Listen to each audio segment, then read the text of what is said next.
on behalf of our founder, Richard Ferry, and his inspiration and ours, Maude, his beloved wife of 66 years. I thank you for joining us as we honor the awardees of the fourth annual Maude's Awards for Innovation in Alzheimer's Care. And Richard and Maude Ferry have lived what most would call the American dream. He was a successful business executive as the founder of Korn Ferry International, and she was his silent partner, his goodwill ambassador, his community outreach. She was the dedicated mother to 6 children, 12 grandchildren, and 4 great grandchildren. And she lived her life with grace and elegance, a beacon of wisdom, love, and hope to all who knew her. She was and will always remain the wind beneath his wings. In 2013, Maude developed dementia, and Richard continued their shared journey together by becoming her care partner and also a tireless advocate. He began searching for ways to bring joy and happiness to her life, and his search led him to create Maude's Awards, dedicated to the discovery and the celebration and the sharing of innovative programs and practices of care that are able to enrich the lives of persons living with dementia and their care partners. In each year, we award 25,000 each to organizations and 5,000 each to individuals who are carrying forward this vision. I would like to extend our thanks to the 8 extraordinary individuals and organizations who are providing hope, joy, and support to persons living with dementia. And my thanks as well to our advisory board for their vision and their commitment. And my thanks as well to everyone across this country who are working tirelessly to build a dementia-friendly community. And so now it is my honor to introduce our awardees. And I'm going to introduce them, and they're going to say a few words about their program. And I am going to begin with Dan Cohen, the founder of Right to Music. Dan. Great. Thanks so much, Marilyn. And thank you so much. The Maude's Award and the Richard Maude Ferry Foundation focusing on innovations like this in care is really unusual, exceptional, and desperately needed. So I really want to applaud this sort of ongoing effort. I'm honored to be among this group of accomplished, passionate award winners who are so focused on improving quality of life for people with dementia and their families. Everyone has a right to music that moves them, keeps them feeling connected with who they are, with the people around them, and lifts them up. I can't help but notice half of the award winners today are all music focused. And that's really a fair reflection of the efficacy of music and the power of music to influence sort of the course of one's day. The right music generates multiple benefits, and the right music can be generated, as we have here, by choirs and concerts and performances, connecting with music in all of its forms. So my focus at Right to Music is to make sure every person with dementia has access to the music that will benefit them, bring them joy, keep them feeling, as living a good life and as maximizing their time. And to make the right music more available to all, my focus is on growing public awareness around music and dementia. We need public policy that supports that. We need to educate our future and current healthcare professionals who really get, very little, if any, training on dementia at all, let alone non-pharmacological approaches such as music. And we need research that's focused on care, not just the cure. In fact, there should be as much money being spent on care innovations in dementia as there currently is on the cure. So thanks again, and appreciate the recognition. Thank you, Dan. It's a pleasure.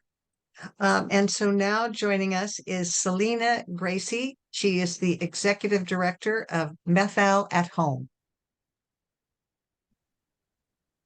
Good morning. I am in the Medhow Valley, and Medhow at Home is a nonprofit organization that's in place to support seniors in our rural community. We provide volunteer services and education and empowerment so folks can safely age in place with dignity and grace. We've been on the front lines of providing support for seniors in this rural community for about 8 years. And our community is rapidly aging, and we have a lack of sufficient government-supported services or reliable in-home caregivers. We have a remote location, and so we're really limited in how we can support families with adequate dementia care. It's often hard to talk about cognitive change with friends and family, especially in a small community. And it's harder still to maintain social engagement when your family is going through these tender issues. So Medhow at Home identified many families in our community living with dementia in the household without any critical support and unprepared to meet advancing needs of caring for their loved ones living with dementia. We know that our local families are facing difficult quality of life challenges. We're working hard to understand what they are and to find more creative solutions to keep folks in their homes in the place that they love for as long as possible. So with limited medical treatment available, we felt it was really important to address non-medical interventions in optimizing care for persons living with dementia and their care partners, the family unit as a whole. And we offer a variety of free curriculum in dementia-related education and training for our volunteers and for the whole community. That covers respite care training, caregiver support. We're about to launch a creative aging program that's going to be a multifaceted arts and culture-based care program for the whole family that is arts-focused and community-centered. So we're really excited about some new programming coming up to join what we're already doing. We're in collaboration with other agencies in our community, working to grow support networks and provide resources for our seniors. And overall, I guess we seek to be a positive voice to dispel misconceptions about dementia, to bring it out into the open in our small community, reduce the culture of avoidance or confusion, and foster a more dementia-friendly community. This is a really can-do place. So if we can do it somewhere, we can do it here and create a community that's inclusive, where we understand challenges to memory care and co-create more effective network of support. So I am so thankful for Maude's Awards and for the foundation to shine a spotlight on a small community trying to do big work. Thank you so very much, Selena. Joining us now is Donna Newman Bluestein. She is the founder of Dance for Connection.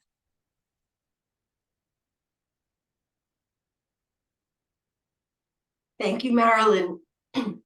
First, I'd like to express my deep gratitude to Richard and Maude Ferry for their understanding, vision, and commitment to supporting the greatly needed innovations in dementia care. Thank you.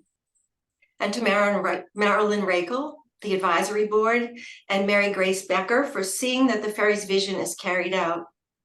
Very deep thanks to all who have won the awards and the many others who are doing this vital work. It takes a community to support people with memory loss and their care partners so that their lives and all of our lives move toward being all they can be.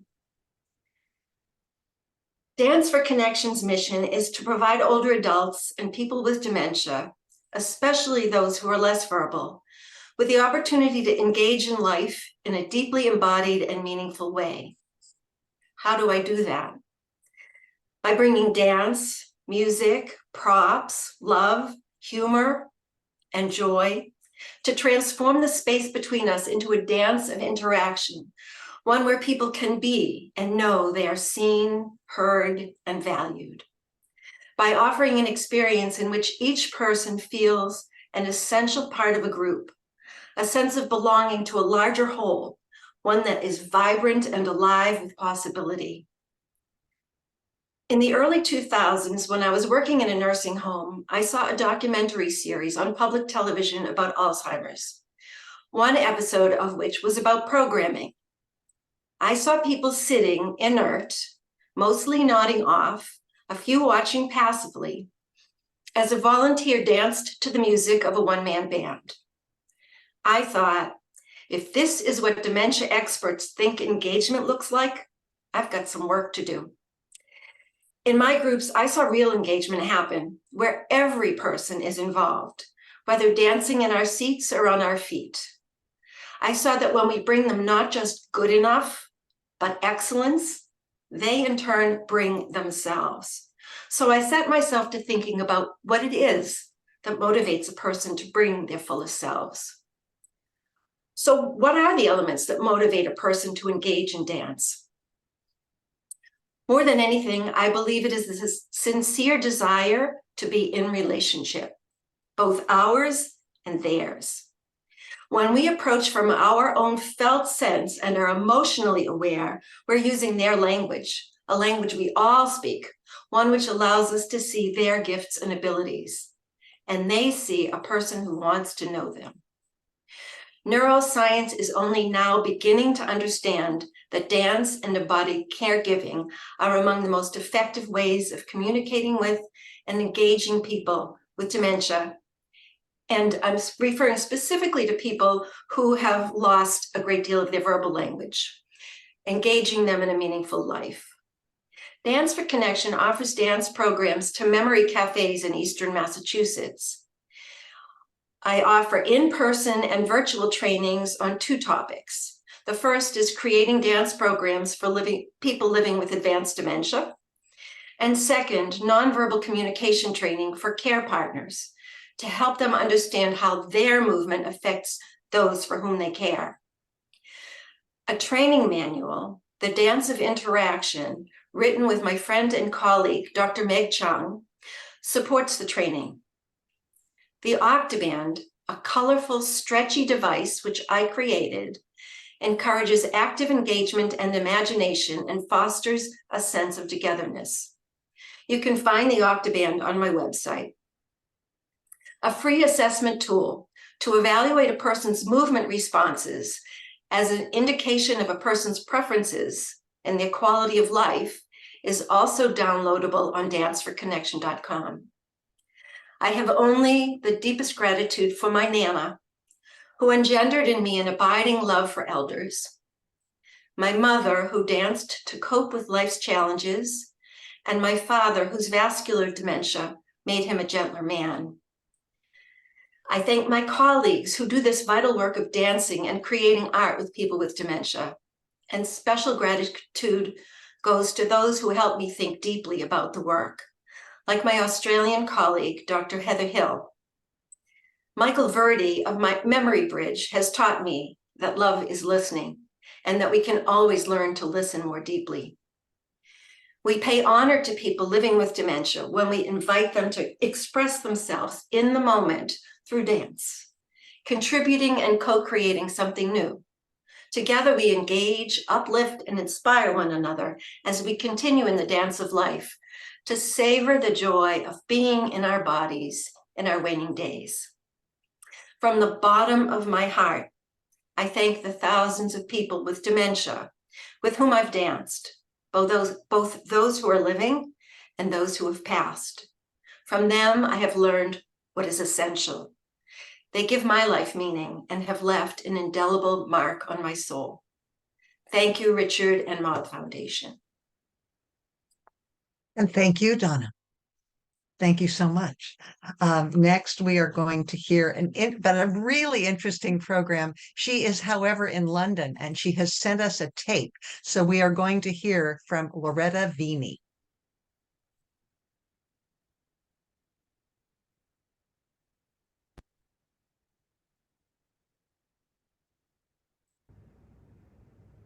Hi, I am Loretta Beanie, and I am ecstatic.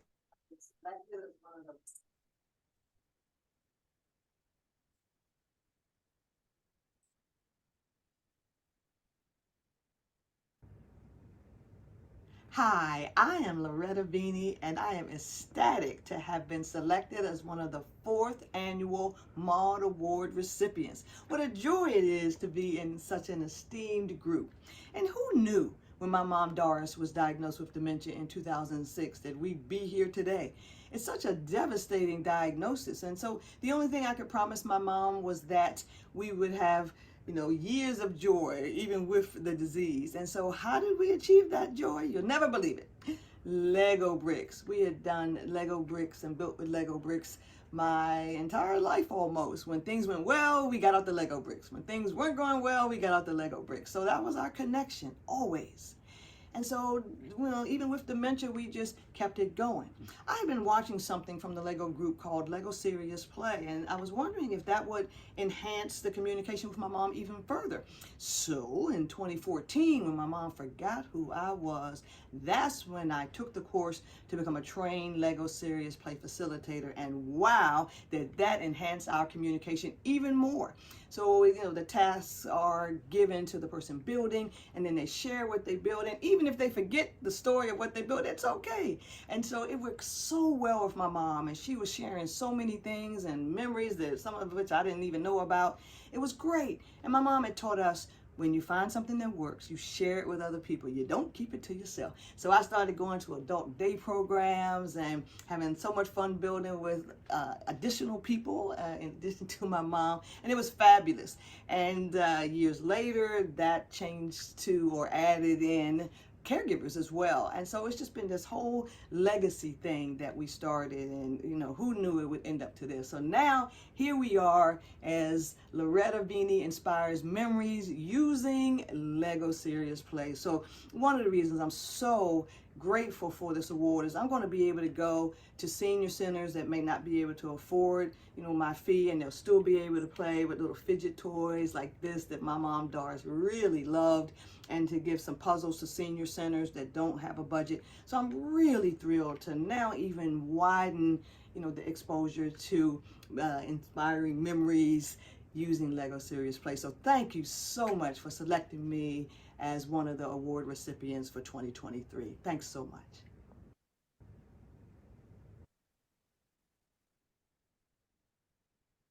Legos. Who knew? Um, and so now we are going to hear from Jennifer Carnahan. She is the founder and executive director of Concerts in Motion. Hello, everyone. Can you hear me okay?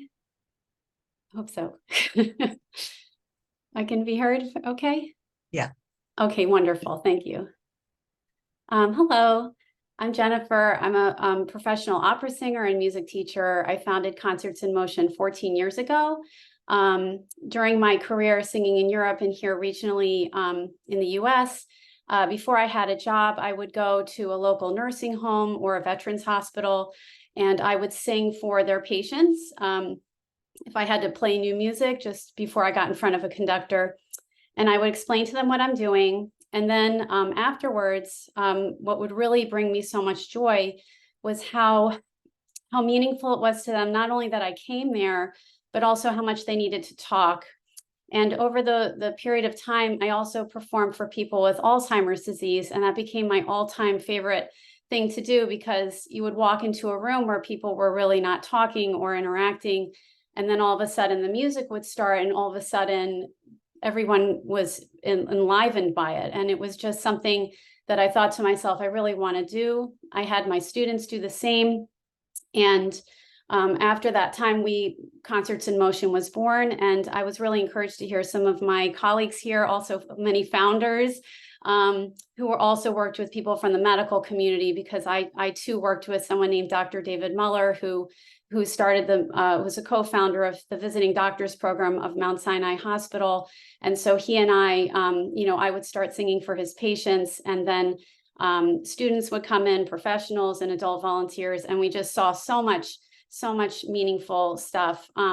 We also go into people's homes who are isolated, especially in projects in the New York City area. One of our favorite recipients who passed away, her name was Daisy Peralta, and she had dementia. She was also a music teacher before she got dementia. She taught music lessons to the students in her community, and it was just meaningful for her family to see us coming there with music to help her, even when she wasn't able to be responsive. They did get access to her.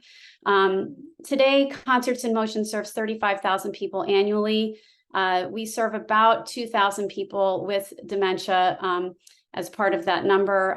We have a partnership model. So we work with 200 community partners. So we work with, like some of my colleagues here, with the agencies that are serving these individuals as well as their caregivers. We did an evaluation in the last year where we were very surprised by the impact on caregivers that music has, because it helps them see the person they're caring for with dignity. And that's really what this award is all about, it feels like to us. Only a caregiver would have such a vision to look for our organizations that are restoring the dignity of the individuals that are experiencing dementia and also the dignity of their care partners. Our concerts feature musicians who play 16 genres of music and speak 19 languages, because we believe that people, just like some of my colleagues here, that people who love music deserve to have the music that they really love.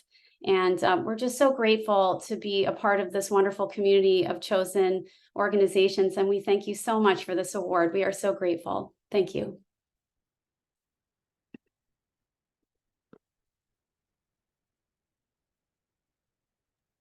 Okay, Marilyn, you're on mute.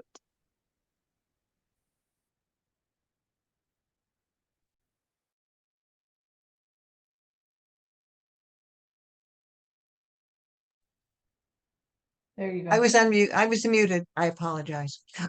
Thank you. Next, I am going to introduce Valerie Sosi. She is the president of the SO Foundation. She's part of the Navajo Nation, and it is my pleasure to introduce you. Valerie. Valerie is shifting from room to room. We hope we've reached the right room. Wow. Wow.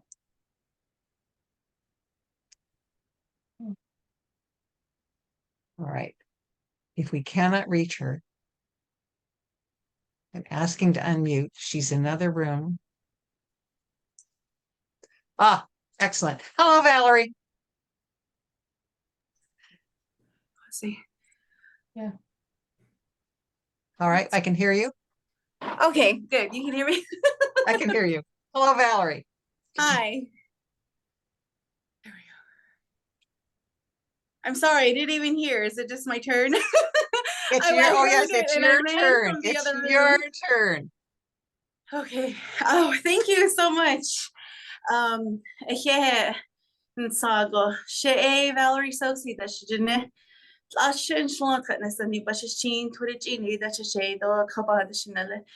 am the founder and president of the SOTSA Foundation, and we support cross-generational caregivers on Native communities.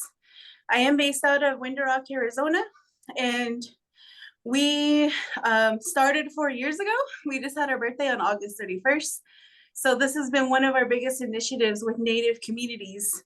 And this grant is just amazing. Thank you so much, Thank you so much for having us be picked. We have right now, that's why we're kind of running around and I'm so sorry. We're doing a project right now where we're actually translating English videos into Denebizad. So we have a group of Navajos that we're all working to do that, to get that done for us and for our people. And that's it due in part to these grants that are afforded for us to do that for our people. So thank you again. Thank you, Valerie. And now, hopefully, we are going to hear, not hopefully, we will hear from Jill Costello and Jamie Espina. This is Hospice Savannah's Edel Caregiver Institute. Welcome. Welcome. Thank you. Hello. I want to start by saying right on Maude and right on Richard. we can't thank you enough. We want to thank the Ferry family, Marilyn, the board, members of the Maude Award for this really generous award. It's going to make a huge difference in our community. So the Adele Caregiver Institute was born out of a necessity that we found in our community, that no one was supporting the caregiver.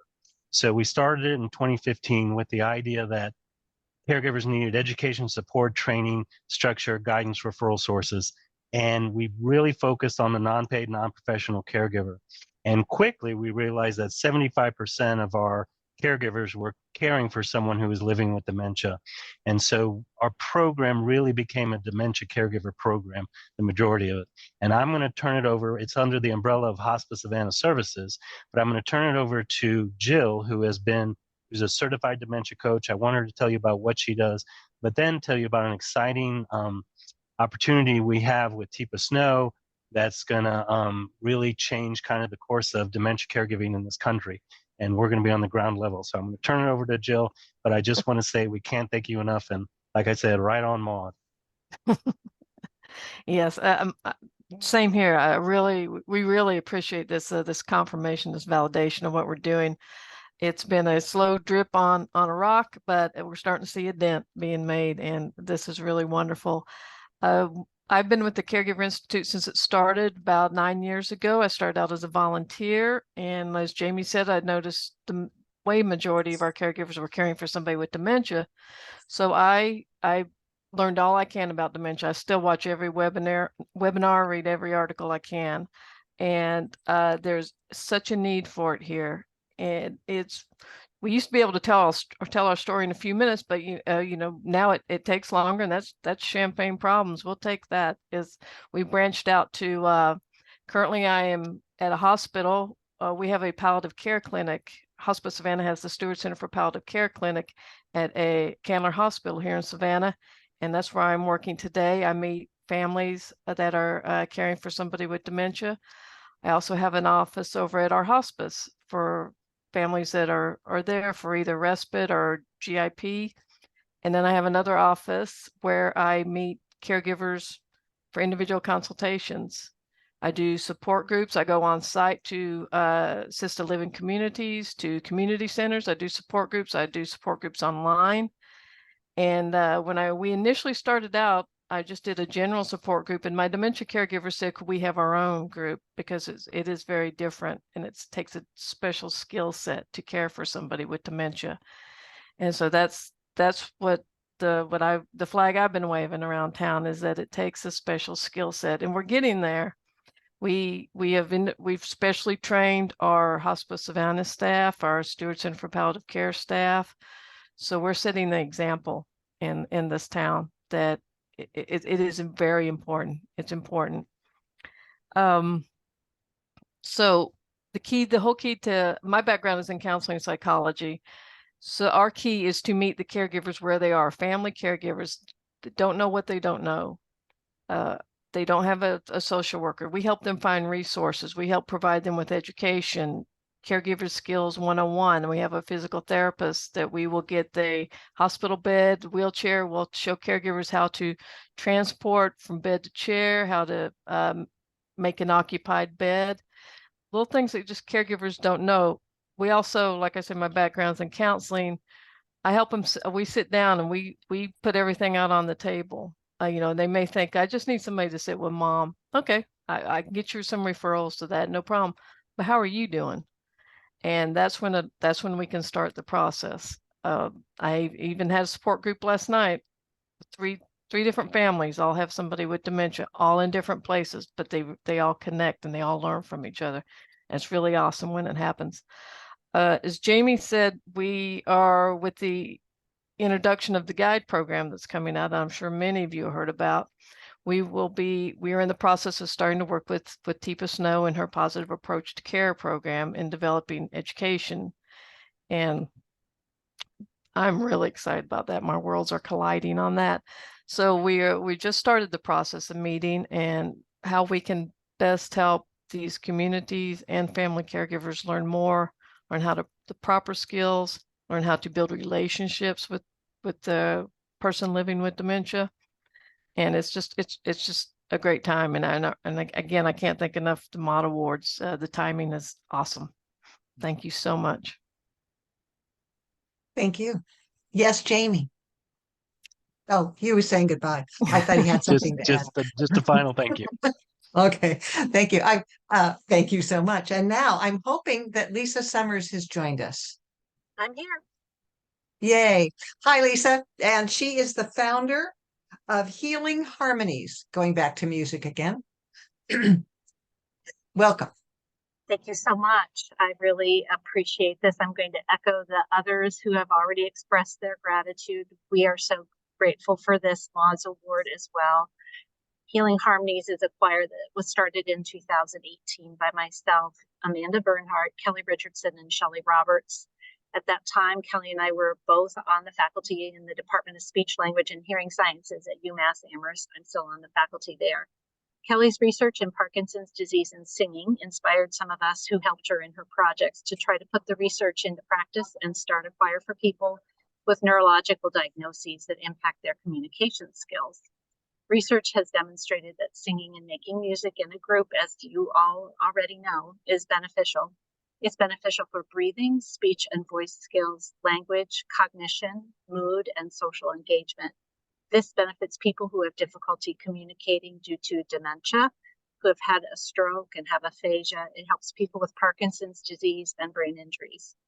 Over these past few years, we built a choir of people and their families that struggle with these neurological diagnoses that impact their communication skills. We have a really lovely community of singers. And sometimes we have UMass Amherst speech language pathology graduate students joining us as well, which is really just a win-win for my students. It's an amazing experience for them. We soldiered on during the pandemic, taking the choir to Zoom as so many choirs went on Zoom, singing in our homes, but there's nothing like being together and experiencing music in real time. But getting together is not a cost-free endeavor. We need space, instruments, and expertise of many different people to bring it all together. Amanda, who was on the Zoom room today to see this, to see our choir be recognized, just had to leave and go see a patient because she and I are both speech language pathologists who volunteer our time.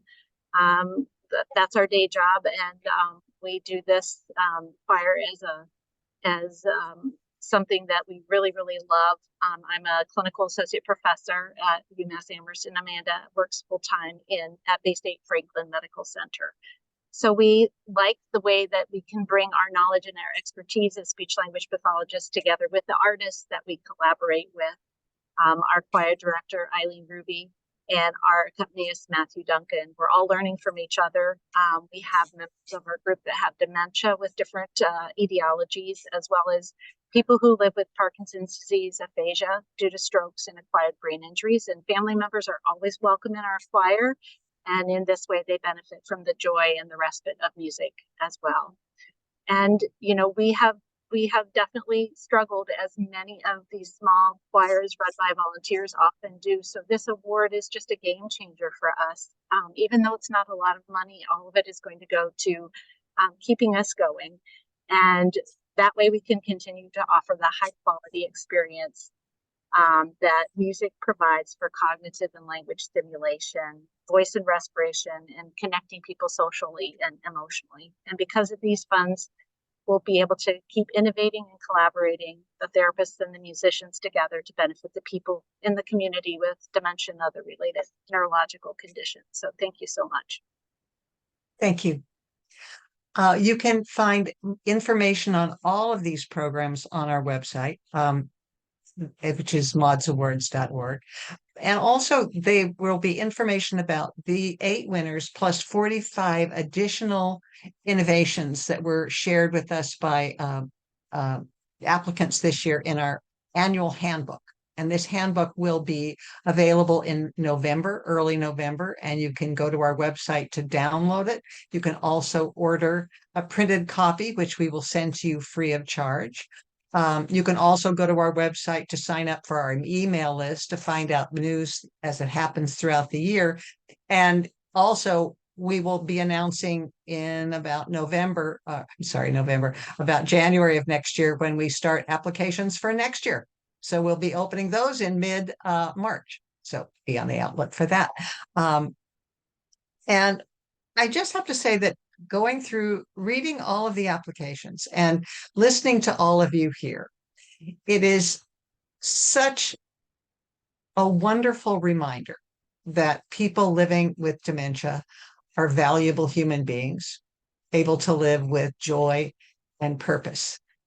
If we as care partners have the resources and the support we need, and we can then help our wonderful people that we care for, that we care with, that we live with, we could help them shine.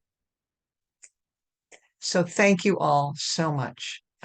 It is an honor to be with you all. Thank you.